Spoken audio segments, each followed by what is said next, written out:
pack it up, man. I'm not supposed to be going to penitentiary, man. I'm supposed to be going to a camp, the Blackburn, man. What you mean, pack it up? I'm going to prison. Hey, my dog, I'm gonna get up with y'all, man. They sending me to the joint, man, for when I get my paperwork. I don't know what's going on, man. I'm gonna get up with y'all, man. Y'all stay, man. I love you, man. This is crazy. They got me in the cell with this dude named Big Murph, man. I guess he called himself running the cell, telling me what I can and what I can't do. I'm just trying to get to Blackburn, man. I don't care nothing about this penitentiary shit. I know Big Murph got the do not disturb sign up, but I've been waiting out here 15, 20 minutes. I gotta go to the bathroom. Hey, Big Murph, man, you in there? I gotta use the bathroom, bro. Evidently, man, you must think I'm some hoe, some bitch, some coward, man. You think you gonna just keep talking crazy to me? Okay, well, I tell you what, big boy, let's get it, because I've been wanting you anyway, big boy. Let's get it.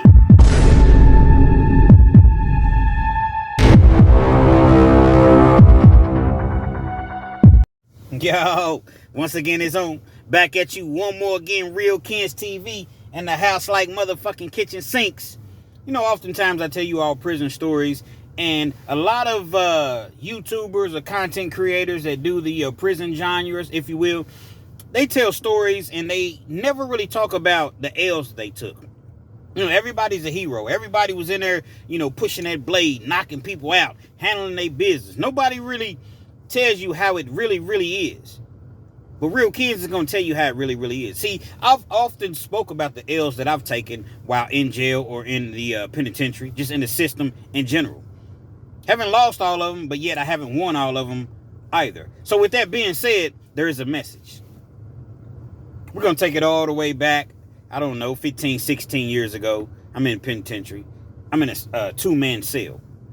Now, before we go any further, just understand that I'm the self-proclaimed Mr. 30 Minutes or Better. So for you all that have never viewed my videos before, every video that you watch is promised to be 30 minutes or better. So if you're on your way to work, or you're at work and you're having a hard time, a hard day, or you're just dragging that day, don't feel like being there, or you're on your way from work, or you're trying to lay down, take a nap, go to sleep, depending on what time you watch this video, or you just need a laugh or, you know, some morale in your life or pick me up, this is the channel definitely for you. If you don't like the longer videos, guess what? This may not be the channel for you. So with that being said, I arrive at the penitentiary. Now I'm in Kentucky, for you all that don't know. And I'm at Lee County, Lee Adjustment Center. And so when they send me into the cell, it's already an individual that's in the cell. He had been in his cell for a long time. Now, Big Murph, that's what he went by, Big Murph. And I would say he had been in the cell 4 or 5 years. And, you know, you had people that would come in the cell and they couldn't deal with him, or they would, you know, they would just have friction or what have you, and they would leave the cell, and that's how he preferred it. He would much rather have an individual cell to himself. They sent me in the cell with Big Murph. I ain't number probably 5'9". I don't know. I don't weigh that much at the time.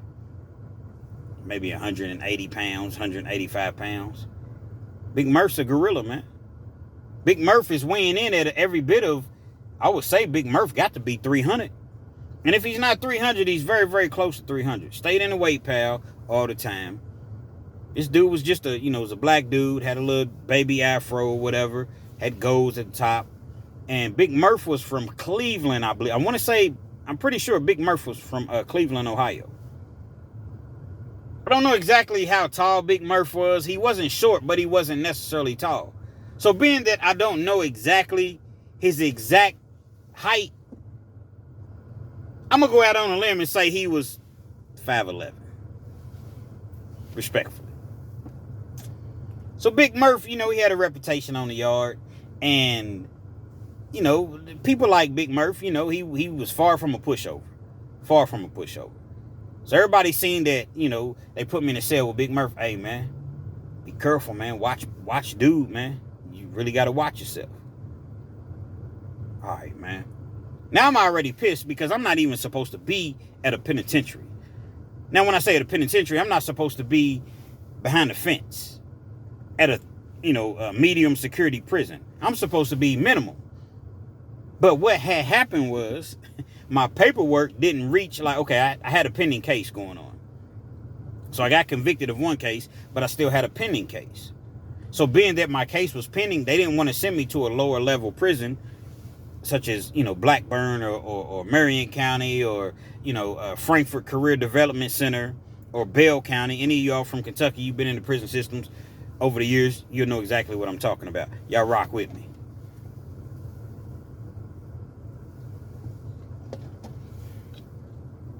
And so, and for the people to say, come on, Kens, man, get to the storyline, man. Hey, listen, man, Rome wasn't built in a day, okay? So Ken's stories are not built in a day either. Respectfully, of course. And so they had me in a situation where they ended up sending me behind the fence because instead of them sending me to a minimum security camp to where I should have been, it's like, oh no, he's a security risk because he has a pending case. My pending case was over with. It's just that my paperwork hadn't caught up with the Kentucky Department of Corrections yet. So it made my level higher. Behind the fence I go. I've been behind the fence before. It's violent behind the fence. It's definitely goes down. It's miserable behind the fence. But hey, I kind of know how to conduct myself. But it's the first time I've been in a cell with an individual.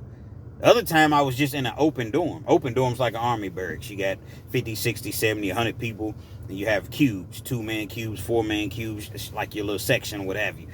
But I had never been in an individual cell or a cell with another individual prior to that. So I go into the cell. Big Murph's in there. He's like, what's up, bro? So, what's up, man? Where you from? Man, I'm from Kentucky, man. Lexington, Kentucky, man. Okay, that's what's up, man. Well, check this out, bro. Check this out. I see, because I had all my stuff with me. Now, I didn't have much stuff with me at this particular time. Because when I first came in, when you arrive to prison, a lot of times, back then anyway, your money doesn't always come with you. So when I say your money doesn't come with you, let's just say you got $100, $50, $20 on your account. Instead of them just writing you a check and sending it with you, no, they're going to send it in the mail. So it may take 2 weeks, 3 weeks before your money even arrives. So you got to call home and basically get on the phone and plead your case or what have you, so that some people, your family or loved ones will send you some money, but it's money order only, postal money order only. So even when you do that, it's still going to take a little bit before you have money on your account. So I come into the cell, I don't really have much. I got a few noodles, a couple bags of chips, little small stuff like that, but nothing major because I was already running low at the last place that I was at. So, he's checking me out. As far as when I say he's checking me out, he's seeing what I got. I don't have a TV. I don't got and that's how they measure you in prison a lot of times. I ain't have a TV. I ain't have a CD player. I ain't have no jogging suits, no tennis shoes, nothing. I really didn't have much at that particular time. So when they see that, people think that they can just really, really kind of, talk to you any type of way. I'm going to tell you like this, bruh. You know what I'm saying? Anytime I'm in the cell, you can watch my TV. When I'm out of the cell, don't touch my shit. Now, if I happen to leave my TV on and you won't watch it, I can't stop you from watching it. Don't change my channels. Don't touch nothing. I don't do no. He was like, no, I take it back. He was like, if you change the channel, just understand this. I don't do no sports. I don't do no ESPN. Matter of fact, all that ain't even on my TV. So don't, because you can go into the TVs and add channels. So he didn't have ESPN. So let's just say he was out of the cell. I wouldn't watch the game, or I wouldn't watch, if it wasn't on the ESPN or whatever, I can go in and add a channel. But he made it clear to me, I don't watch no sports. So in my mind, I'm thinking, man, they got me in a cell with this weird ass nigga, man. What type of nigga you don't watch sports, man. What? But, in my mind, I'm thinking, okay, because I'm keeping a positive attitude. My whole mind frame is, okay, I've been told that once my paperwork arrives at Frankfurt and they, have whatever they do with the paperwork, that I'll immediately be reclassified and be sent to a camp trying to get to Blackburn. Blackburn's in Lexington, Kentucky. I'm from Lexington, Kentucky. That's where I'm trying to get to. 15 minutes away from my, my family, loved ones, or what have you. So I'm really, but one write-up will cause my level to go up. And then I have to wait like 6 more months with clear conduct in order to potentially get to Blackburn. So I'm trying my best to be on my best behavior. Isn't that crazy? We out here in the streets and we do whatever we do out here in these streets just to go to prison and be on our best behavior so we can get back out to the streets and 9 times out of 10 do the things that landed us in prison in the first place. Life is crazy. So I'm listening to this dude. He's giving me the rundown about the cell. Don't have nobody in the cell. You know, if you got to pass gas, step outside of the cell. This and that. He's telling me, you know, every day, you know, you need to leave the cell for X amount of time or whatever. And I'm going to do to you the same. I'm going to leave the cell so you can have the cell to yourself. And so I'm listening to this dude. I'm like, all right, man, whatever. I get on top, you know, climb on the top bunk. Obviously, he's on the bottom. He's on the bottom bunk. And, you know, the first couple weeks or whatever, it wasn't really much discussed between us. We didn't really talk much. Hell, most of the time I was out on the yard, man. I barely even stayed in the cell. I ain't have nothing. No TV or nothing like that. This dude, man, this girl took very good care of him. His people would come and see him every other weekend. Now, Cleveland, Ohio is very far from Kentucky. Now, I don't think his girl actually lived in Cleveland. I think she was like a little closer or what have you. So they would come and see him. Matter of fact, every weekend, he would get visits every single weekend. Stayed on the phone, calling his girl. You know, I couldn't really do any of that. My money was funny. Anybody ever had funny money? Where your money's just, it's funny. It's so funny that it's just not there. So what little that you do get, you have to preserve, and be like, okay, I got to stretch this. That's how it was for me in prison, man. This particular time. I would notice, man, the yard was shut down. We come in the cell, whatever. And he's in the cell, man. He's watching his TV show. He don't necessarily, you're supposed to wear headphones when you watch television in prison, but I guess he felt like it was his cell, so he didn't wear no headphones. So he's sitting there, he's laughing, he's watching his show. He done cooked he done cooked burgers, because in prison you can buy burgers that are already like pre-made, like already in a wrapper, and you just put it in the microwave for like a minute and a half, 2 minutes. Or you can buy the burger patties.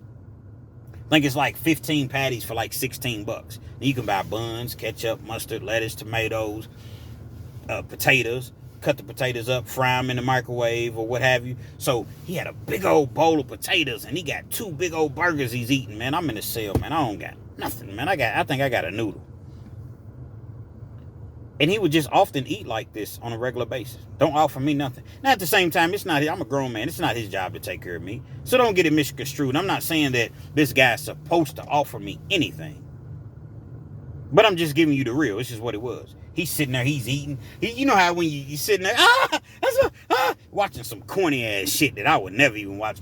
America's Funniest Videos or some bullshit like that, man. Monday Night Football's on and you watching motherfucking America's Funniest Home Videos. A cat done fell off the rail just something stupid. So I'm like, man, this dude is corny as fuck. So he's sitting there, he got his chair position, he got his TV, because like your TV, you put it at the end of they had like these stands that hook to the beds. So like you could have your TV and it would go on that little stand as a 13-inch TV.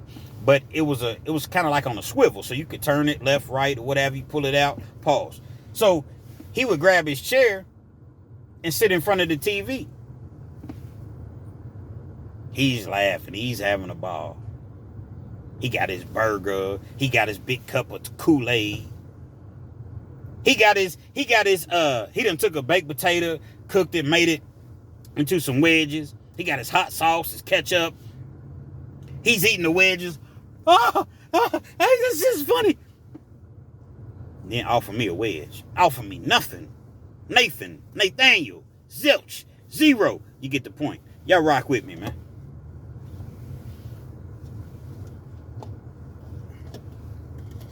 And so I'm sitting there, I feel a little bit, I don't really feel a type of way because I don't know dude.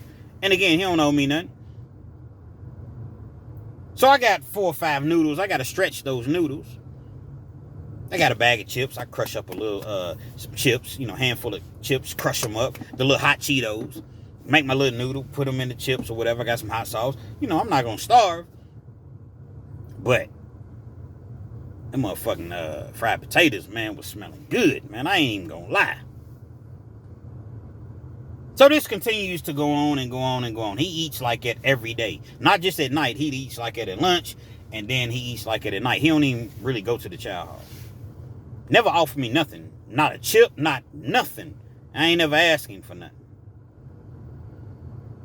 So as time goes on, man, my money hits. My people find me, man. A ribbon in the sky. You know what I'm saying? They forgive the Kens. Not necessarily forgive me, but, you know, they're disappointed that it's my second time in prison, but they find me. Send me my package. Now I get it because back then you could still get packages, but they cut it out. When I say packages, you could get up to 3 jogging suits. You get t-shirts, a blanket, socks, just basic, great, like I said, great jogging suits, t-shirts. You can get toboggans, like khaki color toboggans, things like that. You get food, you get books. They inspect your package, and then you get it.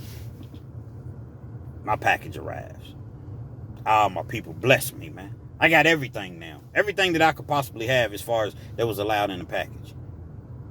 And I get a TV. Now I got a CD player. I had enough money to where I could order like 7 or 8 CDs. CDs was like $25 a piece in prison. They're going to inflate the prices. Now I got to paint a picture for y'all. So for y'all that's been to prison, you already know. Okay, just sit back, relax, and just relax, man. It's all good. Because most people that watch my videos never been to prison. They never stepped foot in a jail. So just relax, man. So now, man, I'm good. I got money. I got money left over to where I can go to the commissary. Oh, man, I do the most when I go to the commissary. I order the whole, whatever that you could spend back then, it was like $100, man, I spend the whole 100. Because I still got money left over. You see what I'm saying? It's ironic how things happen. Because while all of this was going on, him and his girl, I guess they had fallen out, or I don't know exactly what happened, but his money slowed up drastically. I'm talking about drastically slowed up. Now he wasn't eating the potatoes. He might have been eating the potatoes, but not with the burgers. Not with the banquet chicken. Not with the Salisbury steak. Those are the hot, not with the hot wings. Those are the hot, ticket items, if you will, in prison. So now he's eating the noodles. He might eat a potato. He might have, a burger here and there. But now I'm doing the most. I'm showing out. I'm looking at my TV. Come on, man. Come on, man. I'm trying to sleep down here. Now all of a sudden you trying to sleep. But when you had the gun, when the rabbit had the gun, guess what? It was all good. I started to notice a shift in his attitude, his demeanor. Now him and I never really had too many words in the first place. He felt as though he was the cell father, the pod father, whatever you want to call it, to where what he said went in the cell. It wasn't that. It was just that my stay here is going to be real short. I don't got no time to be catching no write-ups, dealing with you. I'm trying to get on to the city. Get back home to where my family can see me every single weekend. And so, I got stuff, so it got to the point to where he didn't have nothing. It was nights I came in there. Now, all of a sudden, he's going to the chow hall. He never went to the chow hall. Now, he don't got nothing.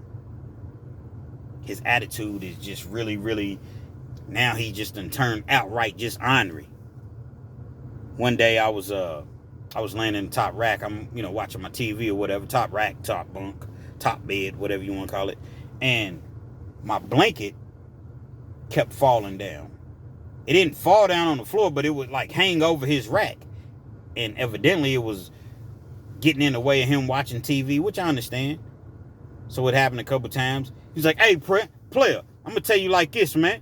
Keep that motherfucking blanket up there, man. Your blanket keep falling down, and I can't see my TV and shit. My man, you right. My bad, big dog. That's just the way I played it. No fear in me whatsoever. I'm trying to get to where I'm trying to get to so that hopefully Blackburn is my next step from going home. You want to play hard, play tough, and be in the penitentiary and do you. But me, I'm trying to get back to my people. So I love women. I love my kids. I love my family. I love being around friends and loved ones. I don't want to be in this penitentiary for 10, 15 years with a bunch of hard ankles. walking around, you know what I'm saying, sagging with your hands in your pants. Yo, what up, man? What up? If you want to do it, that's you. I see you got a beautiful family because they was coming every single weekend, but you in there trying to play tough. You will try to play tough with me. The guy that don't bother nobody. Absolutely nobody whatsoever. Y'all rock with me, man.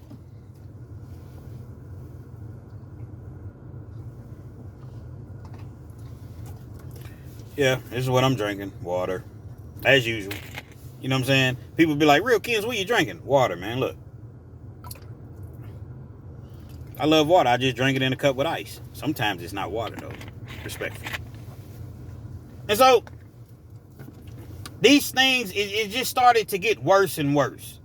You know, every little thing seemed to really get on his nerves, to where I got to the point to where I went to the caseworker. The caseworker couldn't do anything because I was requesting to move sales. I went to the unit director because I would often have to go see the unit director anyway to figure out what was going on with my paperwork. Like, has my paperwork caught up so that I can be reclassified and sent out of here? So I would often speak with the unit director anyway. So I tell him, hey, man, I need to get out of this cell, man. Well, what's wrong? Is there a problem? Is he bothering you? No, he ain't did nothing to me. It's just, we just don't mesh, man. It ain't him. It could be me. You know what I'm saying? I'm not, I never said anything specifically what happened. I'm just like, I just need to get to a different cell. Well, the problem is they're not going to just move you to a different cell because you have to have somebody else that's going to swap you out, basically. So if I went over here and I seen my partner and he was in a cell with an individual and it was like, hey, bro, you want, swap cells or whatever, then that's how it would work. Well, nobody wanted to go into the cell with Big Murph. So I was essentially stuck in the cell. But I made it known that I want to get out of this cell. Now I wasn't getting ready to check in and go to PC. You know what I'm saying? I ain't no chump. I ain't no coward. Like, I'm not going to do anything like that. But I did want to get out of that cell. So he's talking about the blanket or whatever. Like I said, my bad, man. That was just one of the few things that he was just, one of the many things, rather, that he was just really, really tripping on. But really, he was just upset because his girl was, she had stopped putting money on the phone. She wasn't coming to see him. He wasn't seeing his kids. So now the tables are turned, as I've already mentioned. It just was what it was. I'm not really a get back type of individual. But being that you never offered me nothing, why should I offer you anything? So when I ate, I just cooked enough food for me. Now there were certain times I had extra left over. So being that I didn't even have to do it, like if I cooked some spaghetti or something like that, that I wasn't going to eat everything.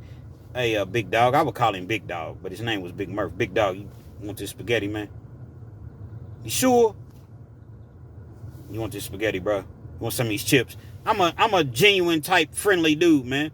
You see what I'm saying? Like, I'm not really, just because he didn't offer me anything doesn't mean that I was going to treat him the way that he treated me. But I didn't do it every time. It was just when I felt like it, really. When I felt like offering him something, I'd offer it to him. If I didn't, I'd sit there and eat my potatoes and laugh and watch my little game, my little sports or whatever. But you best believe I wasn't watching no motherfucking America's Funniest Home Videos. I wasn't watching that bullshit. You know what I'm saying? He would watch just the silliest stuff, man. You know what I'm saying? Like shit, Family Matters and I don't know. I can't even think of the dumbass shows that he would watch. You see what I'm saying? Because that's how dumb the shows work. Drag racing and shit. So nevertheless, kind of went back and forth. He kind of backed up off of me a little bit, but he would still be petty. He still felt as though he ran the cell. And I let him run the cell. Whatever. You run the cell. One day I come to the cell and I've been out on the yard. I got to use the bathroom. I got to do number 2. Bad. And I definitely wasn't going on a porta potty. And at Lee County, they had controlled movement. Controlled movement means wherever you at is where you at for the next 30 minutes. So let's just say they'll say 5 minutes. That's basically your warning to get to where you need to get to. If you don't get there within 5 minutes, if you're in the library, if you're in the gym, if you're outside on the yard, wherever you at, is the church, you have to remain there for the next 30, 40 minutes until controlled movement is over with. after control movement was over with, because like I said, I wasn't going to them nasty porta potties. I go to the dorm. Well, inside of the dorm, they don't have bathrooms. You actually got to go to your cell to use the restroom. Like, man, I got to go to the bathroom, man. When I get to the cell, he got the window blocked. There's like a cardboard you can put up in the window. It means don't come in right now. Busy. All right, man. Sully's in there. He's probably using the bathroom or whatever. So I sit outside. I wait. I'm talking about I'm right outside the cell. Now, he don't know I'm outside the cell. I'm waiting. 5 minutes. 10 minutes. 15 minutes. 20 minutes. 30 minutes. What the hell is going on, man? I got these thoughts. I'm talking about, man, I had to go to the bathroom so bad. I knock on the door. Bruh, I got to use the bathroom. Hold on. I wait. Sitting outside the cell. I wait probably another 15 minutes. Next thing I know, the door pops open. As the door pops open, I'm immediately trying to go inside. I got to go that bad. I'm talking about usually when I use the bathroom, and some people's ornery, they don't do it. But usually, like when I got to use the bathroom in prison, I'm going to take that toilet paper and I'm going to lace the toilet and make sure, man, it was one of them times to where I might have rolled chrome, man. Riding the chromes mean you don't put no toilet paper down. You just wipe the toilet off and you sit down. I might have rolled chrome that day. That's how bad I had to go to the restroom. Oh, Kens, man, real Kens, you nasty. Hey, man, we kept the cell clean. It stayed sprayed down. You see what I'm saying? Disinfect, all that stuff. Man, I might have rolled chrome that day. I'm going in the cell. As I mentioned, the door pops open. Oh, my God. I'm expecting to see him walking out of the cell to allow me to go inside of the cell. I see a dude coming out of the cell. When I see the dude coming out of the cell, I'm looking. It was a dude named Frida. Frida was about 5'9", 100 and, I don't know, maybe 40 pounds, slender, wore the Kool-Aid on his lips or whatever, kept his hair up in a bow or whatever, in a bun. And I'm like, what the, what? And I'm what in the feezy, fosheezy is going on? Frida's walking out of this cell. I look at him, he look at me. I go into the bathroom, or I go into the cell. Shut the door. Now, I ended up lacing the toilet too. I didn't rag chrome. I was so disgusted, man, by and then the cell smelled like straight ass. Sorry to be so descriptive. Sorry to be so, but hey, it's just real Ken, so I got to keep it real. The cell smelled like straight ass. Yeah, it was spray and things of that nature to try to drown out the smell of the assness. But you could smell ass in the cell. So I'm sitting there, I'm like, oh my God, man, I got to hurry up. Get the hell out of here, man. So, you know, I'm handling my business, whatever, use the bathroom. I come out probably 10 minutes or whatever. And I don't see him when I come out. But when I come back in later on, the yard has been locked down, so I come back in the cell. The cell smells like it always smells, fresh. He didn't disinfect it, spray, whatever he did. It didn't smell like ass. Like it smelled when I went into the cell. Hey, bro, I'm just saying, bro. I feel like you disrespected me earlier. What I do now, man? See, that's what I'm saying. You always got something slick to say. What you mean, nigga? What you mean I got something slick to say? I sit outside for 40, 45 minutes waiting to get in the cell because I had to use the bathroom. You know what I mean? So what are you talking about? I had something slick to say.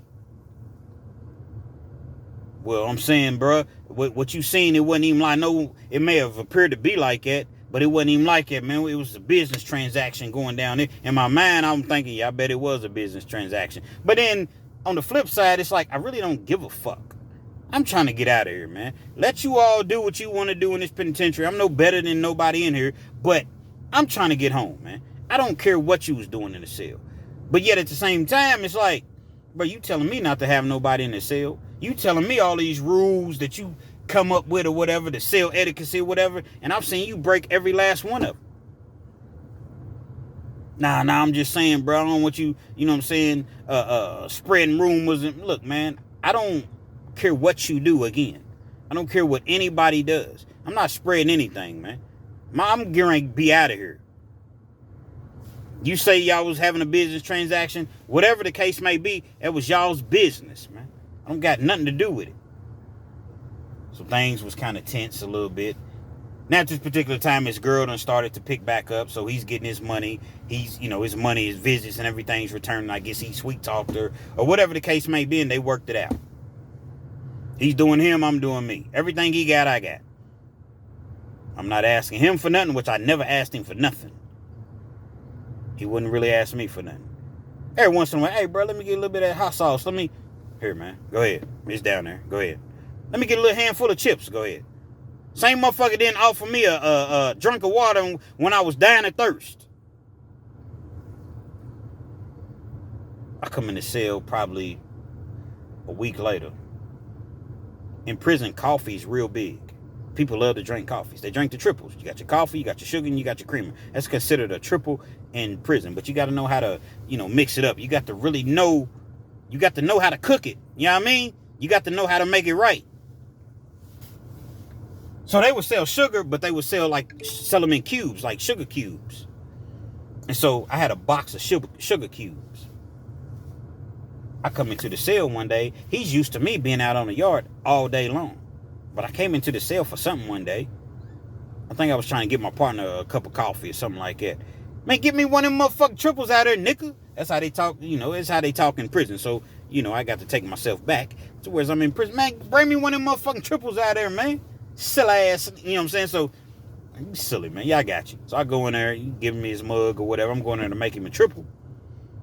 When I go in, Big Murphy's standing at the table because, in the cell, every cell has a table and one chair. He's at the table, and he's fixing him some coffee. This fool done went in my locker and grabbed my sugar cubes and was fixing himself a triple. Oh, what's up, bro? Yeah, I'm making me a triple, man. I figured you wasn't tripping about, a couple of sugar cubes. I got you back when I go commissary, man. I'm looking at this dude like, I want him now. Now I'm mad. Now that kind of the roles have reversed. Not for the simple fact that you went in my locker and disrespected me and took my sugar out of there, but just everything collectively that has gone on and the things that you said to me and the little underlying comments or what have you that you've made. Bro, went in my locker and took my... But I'm thinking about my kids. I'm thinking about my mother, my girl, my family. I'm trying to get the Blackburn right up. I'm not going to get there. I ain't tripping, bro. You know what I'm saying? Go and get whatever you need. He gets it out now and he got conversation. He got rap. He's talking about this and that. Yeah, that's what's up. Okay, man, I'm going to holler at you. I leave back out of the cell, get my partner his triple or whatever. Leave back out of the cell because I still got to, go warm it up in the microwave and things of that nature, the hot water. So, I leave back out. A little bit more time goes past. A couple more weeks. I'm still not understanding. My paperwork has arrived back now. But it's like, I'm still waiting to get transferred. My paperwork, everything's been approved. So any given time, any given day, I can be transferred. The foolishness done started again, man. The foolishness has started. It never really stopped, for real. But it's gotten worse. Every day when you leave out of the cell, you got to make your bed up because when they come by and they do a cell inspection, your bed has to be made up or whatever. And so it was like maybe lunchtime and it was they had cleared count a little bit after lunch. And so we could go back outside on the yard. I'm making my bed up because I came back and laid down or whatever. So I'm straightening my bed up. So I'm on the top bunk. He's on the bottom. So as I'm straightening my bed up, I'm tucking my mat, my little blanket under the mattress or whatever. But I'm standing back as far as I can because I don't want to have my action all in front of his face. He's laying on the bottom of the bunk. So I'm being very, very respectful. So I go to the bottom of the bunk, tuck my mattress in. I keep saying my mattress in. My blanket in under my mattress. I'm patting my blanket out and make sure, my bed is smooth or whatever. So when he comes to the side to where he's at, sometimes he would just get up and let me make my bed up. He just laid there. So I'm backing up like this as far as I can, and Damn, bro, you just gonna put your shit all in my face? I'm like, what you talking about, dog? I gotta make my bed up. But, bro, you got your shit all in my face. But, dog, I'm trying to make my bed up, dog. Like, I'm not, you see me trying to make my bed up, dog. I'm just saying, I'm sick of you. You think I'm some bitch? Yeah, you a bitch. You a bitch ass nigga. Now, what's up? I done blooped all the way out now. I done blooped all the way out. Oh, you think this shit is a game? You think this shit is a game? Yeah, I think it's a game. Now, mind you this, before I go, continue on. I already knew this day could potentially come. I had 2 sharp-ass pencils. For whatever reason, you're allowed pencils in the penitentiary. I would go to the law library, and I would go to the regular library, and they had pencil sharpeners. I had 2 sharp-ass pencils, and I kept them in a book. I had a couple books. So I would keep these pencils in a book. I knew this day could potentially come. Had a lock. Had that mug wrapped up in a sock. Now, I had just did that like the previous night because we had words or whatever. So it was under my mat. I'm taking a hell of a risk. Because if they find you with a lock and a sock, that's could potentially be considered a deadly weapon. And it's not going to be good if they find the combination of, the lock being in the sock. I was sick of Big Murph. He jumps up. My motto is swing first, ask questions last. So, it's just swing first. If he gonna swing on you, he gonna try to, and I'm pretty decent with my hand. I ain't know that, like I said, I've taken a few L's locked up. But I know how to use my hands. I know how to defend myself. Before I could even swing, dude grabs me. Something about choking somebody out in prison, man. He don't leave no marks, anything. He got me by my throat, my neck. So when he grabs me by my neck, he pushes me up against the wall. But there's a table there. So, like, I'm kind of up on the table. But, like, my head's up against the wall. But, like, my butt, pause, is up against the table. And my legs are kind of swinging in the air or what have you. So he got me by my neck. I can't, man, this dude is so big and strong, man. I can't get him up off of me, man. Ain't no rules in fighting. For exchange ain't never been considered a robbery. I kick him right in his nuts. Boom! Kick that big son bitch in his nuts and landed plush. Ah! He immediately lets go and grabs his action. So when he grabs his action, he's kind of leaning to the side. So as he's leaning to the side, he's kind of like drifting away from me. He's drifting away. So I jump up off the table. Boom! Sock him. I'm talking about I sock him, man. I hit him about right here in his mouth. I busted his mouth. So now I'm talking shit. Yeah, what's up? What's up? Hit him again. Boom! We in a cell. Cells were they weren't big, but they weren't, I've seen smaller cells. So, nah, man, this is my time to shine now. It's my time to shine. I reach under my mat, grab that lock and the sock. It was already there. The lock and the sock was already there. I grab the lock and sock. So he's like this. So I swing it at him. But when I swing, I really don't get I hit like his arm. It kind of like wraps around his arm. I didn't really connect with him. So I'm about to swing again. As I'm going to swing again, he's going out of the door. See, the prison doors, it's a cell, but it's not cells like you see on TV, like with the bars. It's really a room. Now, the COs control the doors. We didn't have keys at this particular time. So, like, if we came in the cell and shut the door all the way, you got to hit the little buzzer or whatever for the CO to let you out. Well, sometimes the CO wouldn't even be in his station. He might be in the bathroom or making his rounds or just out doing whatever he does. So you might find yourself stuck in the cell 15, 20, 30 minutes. So oftentimes people wouldn't shut their cells. You see what I'm saying? They would just leave because you don't have to pull the door all the way to. The door was shut. But as long as you hear that clicking noise, then you can go and, come and go as you please. This is crazy. He goes out of the door, but he's really running. He's running because his eye done hit him in his action. I'm talking about I caught him so flush. So now when he runs out of the door, I take the lock and sock, throw it back on my bed, cover it up, take my little pillow, cover it up. That takes 2 seconds. Once again, it's my time to shine, man. I run outside of the cell. He's up against there's some, we're on the second tier. So there's like a rail right there. And he's leaning up against the rail. He's hurting. He's hurting. Well, there's a guard station in the middle of the, of the cell downstairs. But his back, the CO's back is turned, so he can't really see what's going on. I come out of the cell. Nah, I ain't gonna let it go. We ain't gonna stay in the cell together. I've been trying to get out of the cell. I come out of it. He's leaning up against the rail. Boom, boom, I'm hitting him with body shots. Boom, boom, boom. I'm drilling him. I'm trying to put on a display. Because I know everybody's looking. I'm drilling him. I'm hitting him. Next thing you know, the CO, he turns around. He sees what's going on. He grabs his little radio emergency. Signal 7 in Durham, 3-6, Signal 7 in Durham, 3. So, once they call the Signal 7, they coming in like the Goon squad. Hit him a couple more times. Boom, boom. I run back in the cell because I know they coming. When I run back in the cell, I grab the lock, take it out of the socks because I had 2 socks. I take the lock out of the sock, put it on my box because you got like a little floor box or whatever, and then you got a locker. And I pull the socks out of the one sock that was inside of the other sock, and I sit down in the chair. They come in. I stand up, put my hands behind my back because I already know I'm going to the hole. And they lock him up. They lock me up, and they take me to the hole. 15 days automatically in the hole for fighting in prison.